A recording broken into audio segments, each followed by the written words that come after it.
43 paying spectators. That is the reported attendance at a wheelchair basketball match during the 2025 Invictus Games in Vancouver, Harry's flagship charity event. The single project that was supposed to prove he could build something real outside the monarchy, 43 people who actually bought tickets. And, according to investigative biographer Tom Bauer, roughly 100 additional bodies were brought in by organizers and corralled around Harry and Meghan Markle for photographs. Staged, manufactured. A crowd built for the camera, not the cause. Let that image settle. A venue designed for thousands. A sport built around courage and sacrifice, played by wounded veterans who gave parts of their bodies in service to their countries. And 43 people showed up with tickets. Approximately 100 more were herded into position like extras on a film set. The wheelchair basketball was real, the athletes were real, the suffering those athletes endured to reach that court was real. Everything around them was performance. Now hold that image in your mind, because by the end of this, you will understand exactly how the most famous couple on the planet went from a reported $100 million Netflix deal, a $20 million Spotify contract, representation by the most powerful talent agency in Hollywood, friendships with the Beckhams, with Oprah Winfrey, with Elton John, to a wheelchair basketball game where they had to bust people in to fill the frame. And you will understand it not as gossip, not as tabloid overreach, but as a documented sequence. A chain of events with dates, names, internal complaints, and one very specific Zoom call that a Spotify executive says is one of the best stories he has and still has not told publicly. But before we get there, I need to tell you about The Shield, because there was one man in Hollywood whose entire function was to make sure negative press about Meghan Markle never reached publication. One man whose phone calls editors actually answered, and the moment he walked away, every single story you have read about Meghan's professional failures ran in the window he left open. That is not a metaphor. That is a timeline. And the timeline starts with a book. In March of 2026, Tom Bauer published his second investigation into the Duke and Duchess of Sussex. The title alone tells you the temperature, betrayal, power, deceit, and the fight for the future of the royal family. Now, I know the instinct, another royal book, another cycle of headlines, another week and a half of content before the next thing. But Bauer is not a palace gossip columnist recycling blind items and anonymous tips. This is the man who exposed Robert Maxwell's pension fraud before anyone else was willing to print it. He dismantled Gordon Brown's political mythology with sourced documentation while Brown was still serving as prime minister. Bauer's standard, and he has said this explicitly, is that he has very good lawyers, and more importantly, he makes sure what he writes is the truth. His 2022 book on the Sussexes, Revenge, was constructed from 80 individual sources.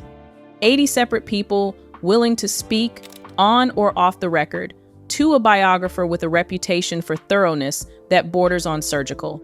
So when the 2026 follow-up lands with claims so commercially specific and so personally damaging that the Sussex team was compelled to issue a formal public statement, the response they chose is worth examining very carefully.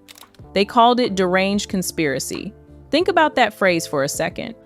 When someone publishes sourced, verifiable claims and your official response is to label the entire work deranged conspiracy, that is not a denial. A real denial says that date is incorrect.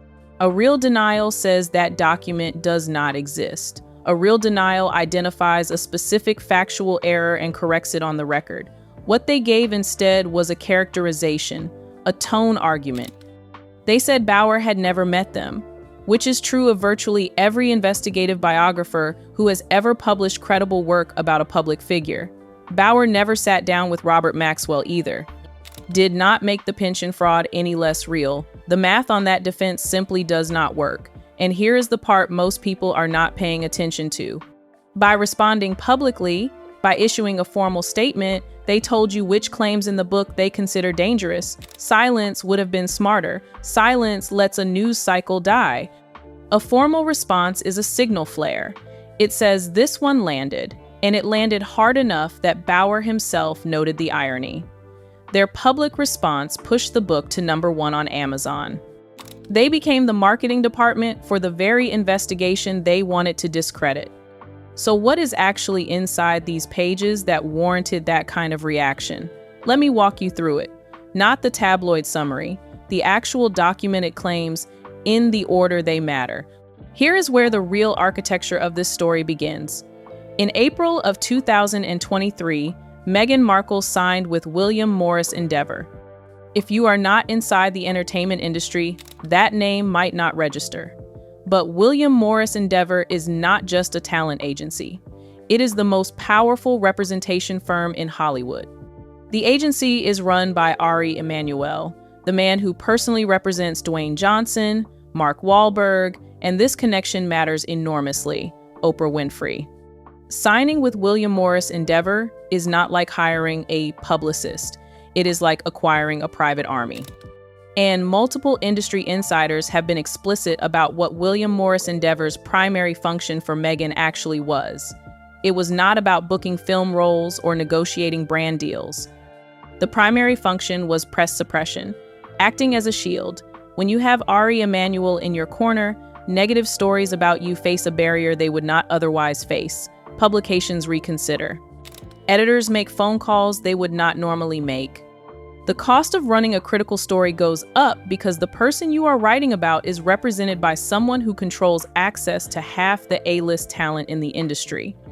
The shield was the entire point. Now here is what happened next. And pay attention to the dates, because the dates are everything.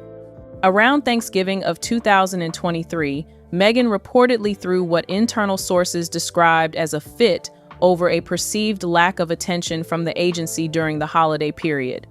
She then demanded a meeting in January of 2024. Sources say she arrived at that meeting expecting what was described as decks and plans, formal strategic presentations, the kind of deliverables you expect from a consultancy, not a talent agency. And what followed, according to multiple independent insiders, was that Ari Emanuel was finished with her. A second source, someone with direct knowledge of the agency's operations, stated plainly that William Morris Endeavor was definitively not working on Meghan's personal business going forward. Here is the contradiction that should make your ears ring. William Morris Endeavor publicly denied any change in the relationship. The Sussex camp publicly denied any change. Both sides maintained the fiction that the representation was intact. Right up through early 2026, she was listed as represented. No public statement of departure was ever issued. But behind that public facade, there were no active deals being pursued on her behalf. No meetings had taken place since January of 2023. She was represented in name only. A client on paper with no agency behind her in practice. And one Hollywood insider made the observation that connects every story that followed. This person said on Background that there is no way the Variety piece about her fallout with Netflix would have been published if William Morris Endeavor was still actively looking after Meghan. Read that again. The shield fell in January of 2024, and every single negative story that has been published since, the Netflix tensions, the collapse of her lifestyle brand, the wave of staff departures, every single one ran in the unprotected window that opened the moment that shield dropped. That is not coincidence. That is cause and effect, with a timestamp. And I want you to think about what that means for every public statement the Sussex camp made during that period. Every denial, every assurance that things were on track, every carefully worded spokesperson quote about exciting projects in development. All of it issued during a window when the person being discussed had no active representation, no deals in motion, and no agency working on her behalf. The public narrative and the private reality had completely separated, and neither side was willing to be the first to admit it. That gap between what was being said and what was actually happening is, in my analysis, the single most revealing dynamic in this entire story. Because it tells you that the brand had become more important than the business. The appearance of momentum had become a substitute for actual momentum. And that substitution, once it starts, only accelerates in one direction. But the pattern of managing relationships until they become inconvenient, that did not start with Hollywood. It started much earlier. And it started with people Meghan called her closest friends. David Beckham and Prince Harry first connected in 2012. By 2018, the friendship was close enough that the Beckhams received invitations to the royal wedding at Windsor Castle. Victoria Beckham had personally helped with the interior decoration of Frogmore Cottage. This was not a celebrity acquaintanceship. This was a genuine, multi-year personal friendship between two of the most recognizable families on the planet, and the Beckhams were firmly in Meghan's corner. Here is what Tom Bauer documented in his investigation titled House of Beckham. At the 2018 Invictus Games, the same year as the wedding, the same period when Victoria was helping decorate their home, Meghan issued a directive. Photographs of Harry standing with David Beckham were forbidden. No images of the two men together were to be taken or distributed. David Beckham was, by multiple accounts, genuinely puzzled. He did not learn until significantly later that the exclusion order originated directly from Meghan herself, and Bauer's reporting includes the reasoning. She did not want any competition in the media from Beckham, and especially not from his wife Victoria. Sit with that for a moment. She invited them to the wedding. She accepted Victoria's help decorating her home. But the instant David Beckham's face next to Harry's might redirect even a single camera angle away from Meghan at a public event, that was intolerable. That was the line. And then came the accusation that detonated the entire friendship. Meghan reportedly contacted David Beckham in what sources describe as a tense phone call and accused Victoria of leaking stories about her to the British press. David Beckham was, according to multiple reports, absolutely furious, and royal correspondent Kinsey Schofield confirmed what actually happened. It was a salon receptionist with, as she put it, a pair of loose lips. Not Victoria. Never Victoria. The accusation was wrong. Demonstrably, provably wrong. But by the time the truth emerged, the friendship was already destroyed. And where does David Beckham stand today? He has said publicly that whenever the Prince of Wales sends him a message asking him to do something, the answer is always yes. That is not neutrality. That is a man who experienced something, calculated what it meant, and chose a side. And I think you and I both know which side is the one where accusations turned out to be false. The Beckham story is not a footnote. It is the template. Invite someone in, accept their generosity, use their social capital, and the moment their presence threatens to compete with yours for even a fraction of public attention, remove them. If they resist removal, accuse them of disloyalty. And if the accusation turns out to be wrong, never correct it, because by then the relationship is already gone and the narrative has moved on. Watch for that template. You are going to see it repeat. But a wrong accusation against a friend, that is socially damaging. What is structurally damaging, what actually has institutional and legal implications, is a formal document filed by someone on the inside. And that document was filed 4 years earlier than most people realize. October 2018, Jason Knauf. That name should matter to you. He was Meghan's own communications secretary, not a journalist, not a critic, not someone with a pre-existing agenda. This was the man Prince Harry personally asked to help Meghan draft the now famous private letter to her estranged father, Thomas Markle, a trusted insider by every available measure. The person closest to the machinery of how Meghan's public image was built and maintained. 2 months after helping draft that letter, Knauf sent a formal email to Simon Case, who was at that time the private secretary to Prince William. He copied the Buckingham Palace Human Resources Department, and here is what that email said. On the record, in Knauf's own words, he wrote that he was very concerned that the Duchess had been able to bully 2 personal assistants out of the household in the past year. He wrote that the Duchess seemed intent on always having someone in her sights. He described her as bullying a specific staff member and actively seeking to undermine that person's confidence.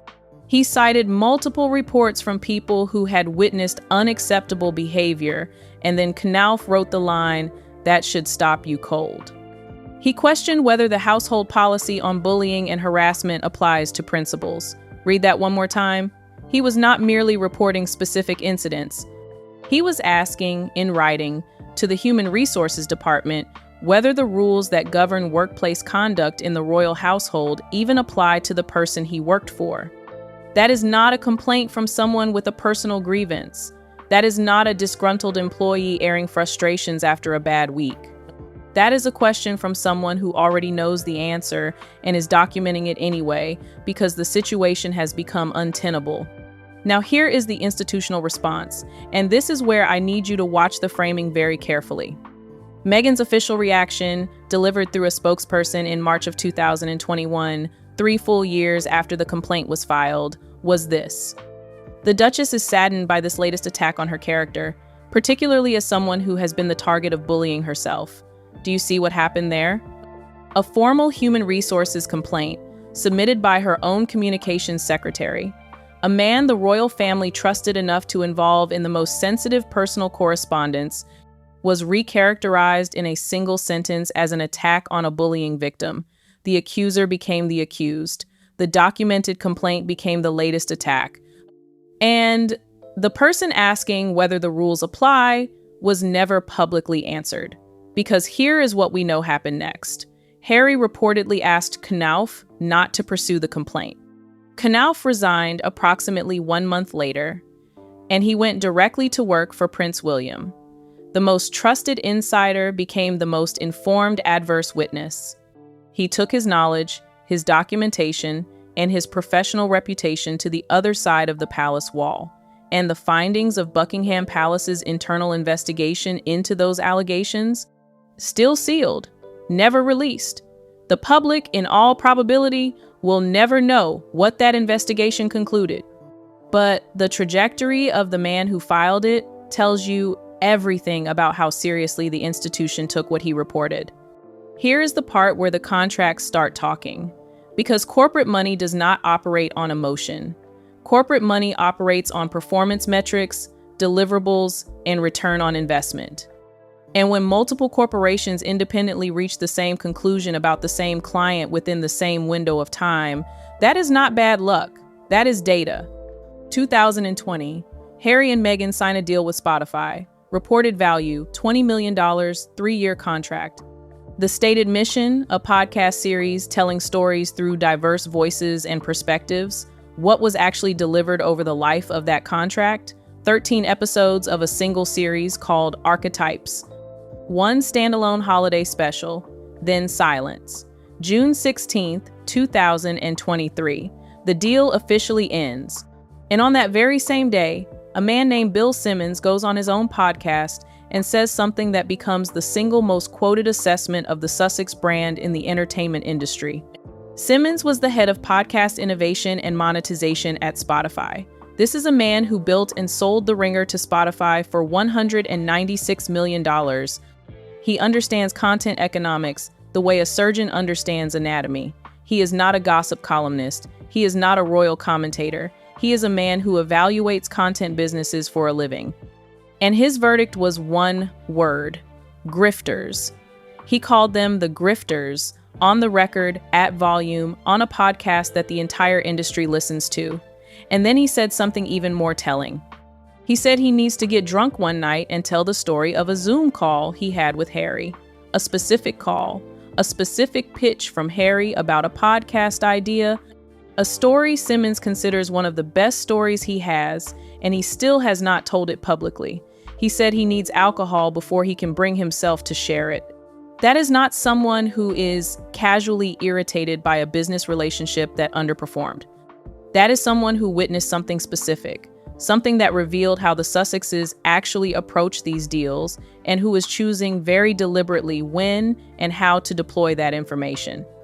That story exists somewhere, and it is sitting like an unexploded device in the middle of this entire narrative.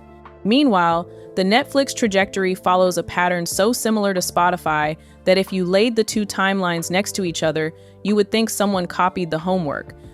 The reported deal, $100 million. The initial documentary series that topped the platform's charts, but topped them because and only because it contained direct attacks on the British royal family. That was the content that generated viewership, not the storytelling, not the production values, the controversy, the follow-up. Projects generated what one industry analysis described as no major splash. Netflix invested as an equity partner in Meghan's lifestyle brand. Netflix then pulled out of that brand entirely. The original production deal was quietly downgraded from an overall deal to a first-look arrangement in the summer of 2025. The deal expired without renewal in July of 2025. 2 seasons of a lifestyle show called With Love, Meghan aired. No third season has been announced. The pattern is identical. Sign big, promise more, deliver less, blame external forces. Exit quietly, move to the next contract. The financial math is the same every single time, and I think the people writing the checks finally started comparing notes. Because here is what happens when 3 separate corporations in the same industry all reach the same conclusion independently. It stops being about one bad deal. It becomes about due diligence. Every future partner, every potential investor, every brand considering an association runs the same calculation. They look at Spotify's outcome, they look at Netflix's outcome, they look at the William Morris Endeavor departure, and they ask themselves a very simple question. What do those 3 organizations know that I do not? And the answer increasingly is available in the public record for anyone willing to read it. The track record is the warning label, and the warning label is getting longer. Now, I need you to step back from the contracts and the corporate collapses for a moment, because underneath every executive who quietly walked away from this story, underneath every deal that expired without renewal, there is a human story. And it belongs to a woman who has never spoken about it publicly, who, according to people who know her, still cannot bring herself to. Her name is Jessica Mulroney. She was Meghan's best friend, not a celebrity acquaintance, not a strategic networking connection, a genuine years-long friendship built in Toronto long before anyone outside of a Suits fan forum knew Meghan Markle's name.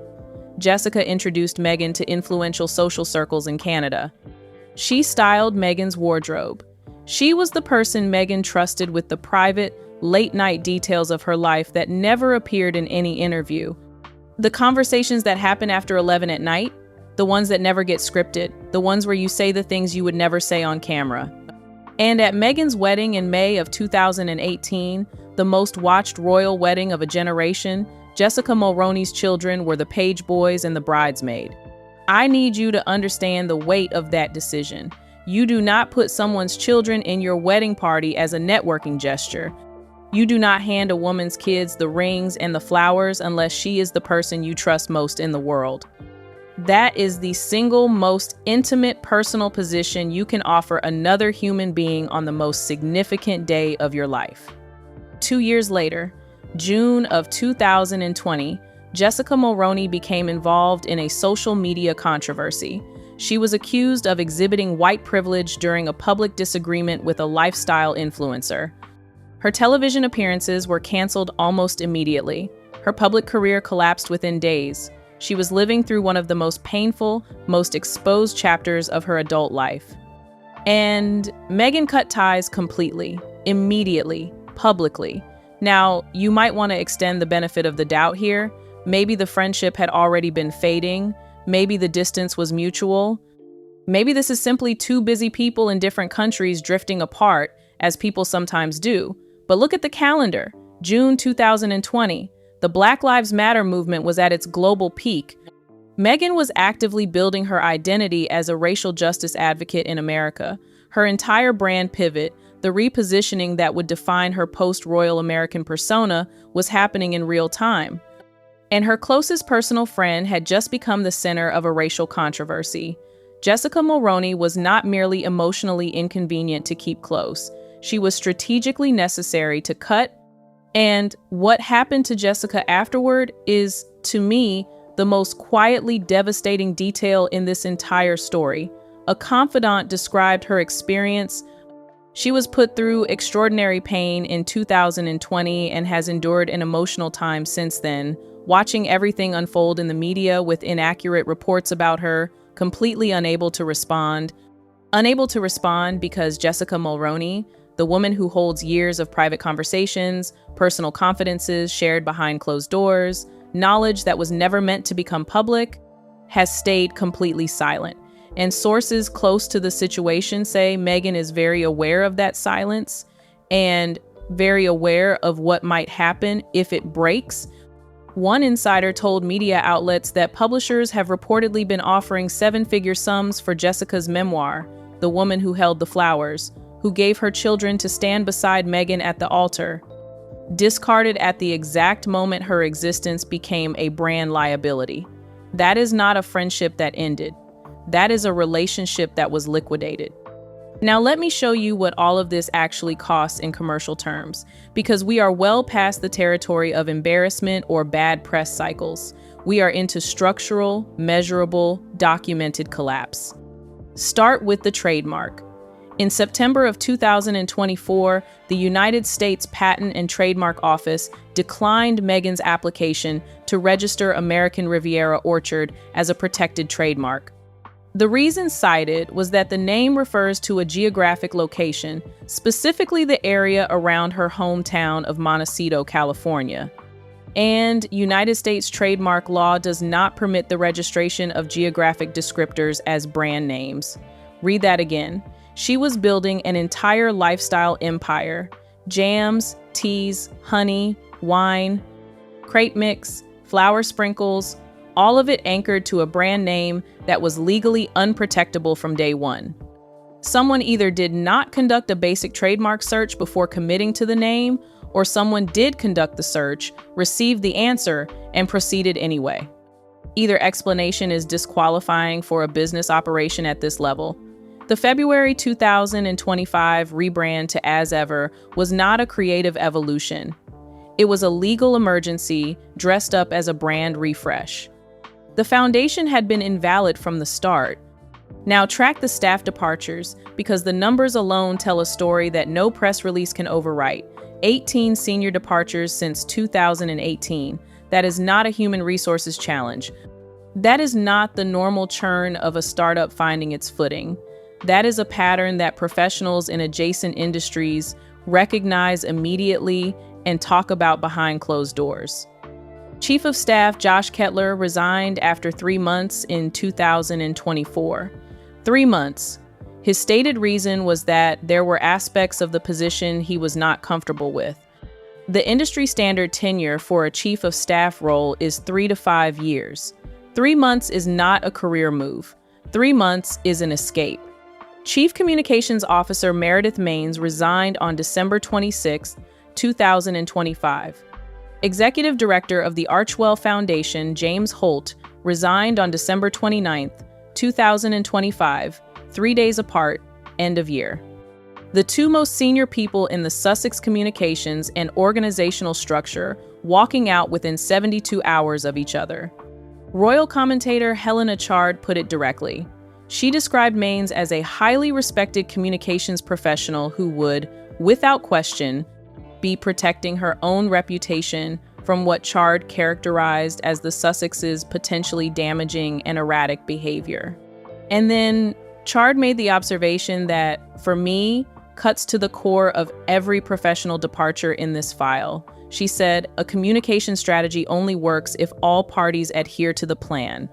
She was not saying the strategy was bad. She was saying the principal was not following it, that the people hired to manage the brand were being overridden by the person whose brand they were hired to manage, that the communications team was losing internal arguments they should have been winning because someone above them was making unilateral decisions that contradicted the agreed-upon approach. And here is the cultural artifact that emerged from inside the institution years before the commercial world caught up. Former palace staff coined the term Sussex Survivors Club.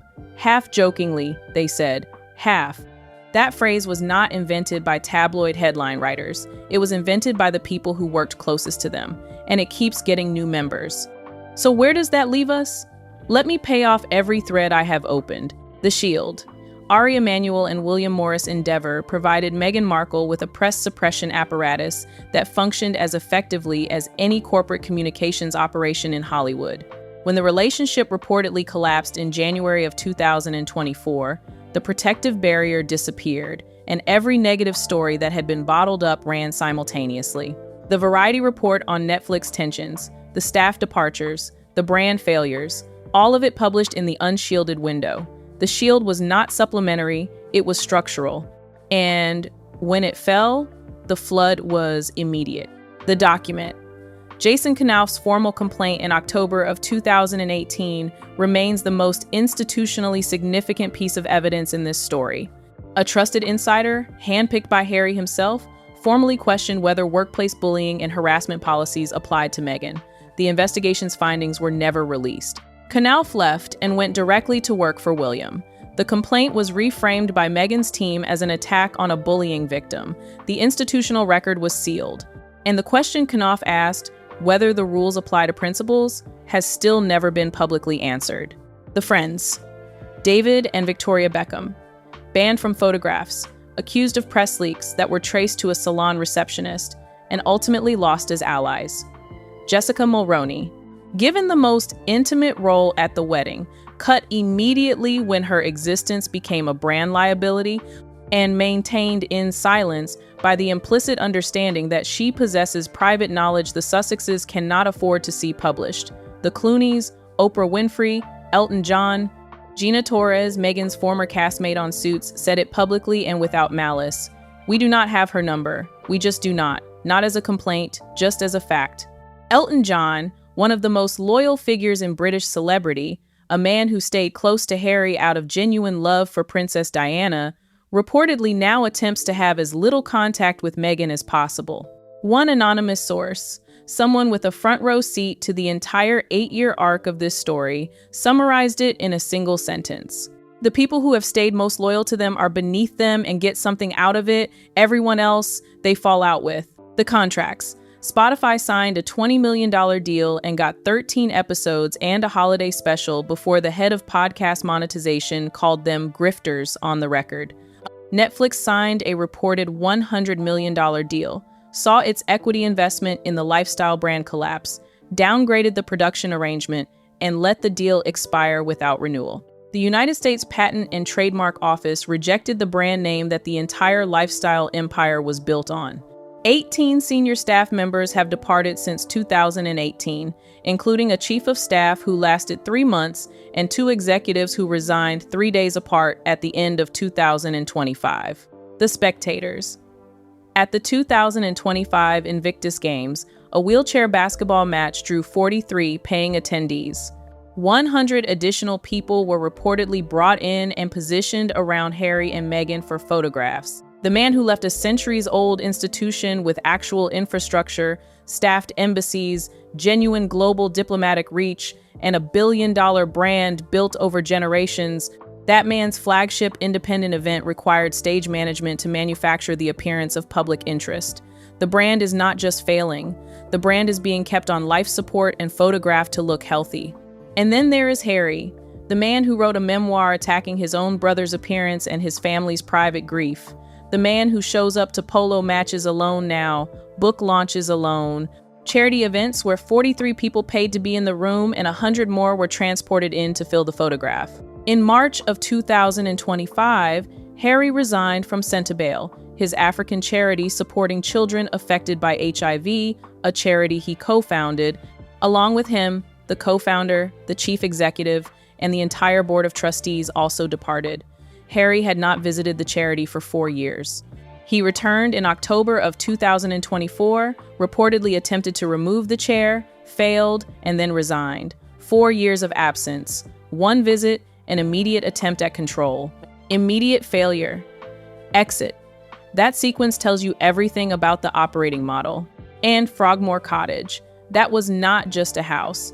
It was the last physical tether to the institution that gave them their entire commercial value.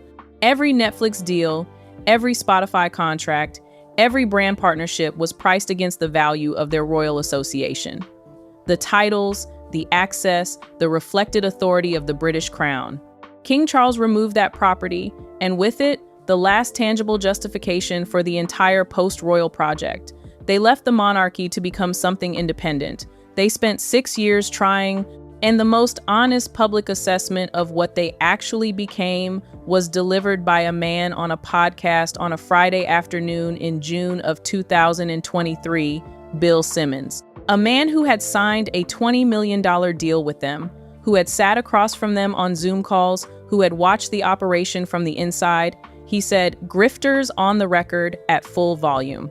And then he said he has a story, a specific story from a specific Zoom call involving a specific pitch from Harry that he considers one of the best stories he possesses, and he still has not told it. That story exists. It is sitting somewhere waiting. And I think that call, whatever Harry said on it, whatever he pitched, whatever it revealed about how they actually believe this works, is the single piece of evidence that ties this entire pattern into one clean line.